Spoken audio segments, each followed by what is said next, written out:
Hello বন্ধুরা, সবাই কেমন আছেন? শুভ নববর্ষ সবাইকে জানিয়ে আজকে আমি নববর্ষের জন্য তিলেশ্বরী চিকেন বানাবো।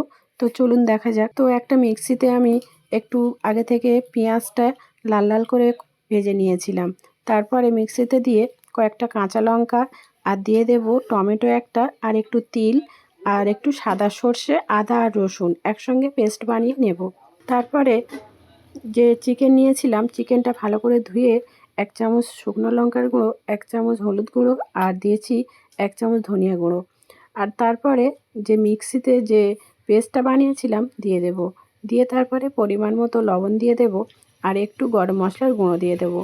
দিয়ে ভালো করে ম্যারিনেট করে প্রায় 15 থেকে 20 মিনিট আমি ম্যারিনেট করে রেখে দেব।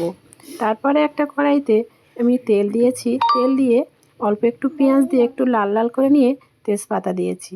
তেজপাতা দিয়ে তারপরে একটু নেড়ে আমি চিকেনটা ঢেলে দেব। তো ম্যারিনেট করা চিকেনটা দিয়ে এবারে আমি গ্যাসটা একটু লো ফ্লেমে দেব। দিয়ে ভালো করে একটু পেঁয়াজের সঙ্গে নেড়ে নেব। নিয়ে ঢাকা দিয়ে 5 মিনিট মতো রেখে আবারও ঢাকনাটা খুলে এইভাবে নাড়তে থাকবো। তো নাড়তে নাড়তে চিকেনে আমি কোনো জল ব্যবহার করিনি। এবারে গরম মশলার গুঁড়ো উপর থেকে দিয়ে আমি নামিয়ে নেব। তো বন্ধুরা, আমার এই তিলেশ্বরী চিকেনটা কেমন হয়েছে কমেন্ট করে জানাবেন। আর যদি ভালো লাগে একটা লাইক দিয়ে দেবেন।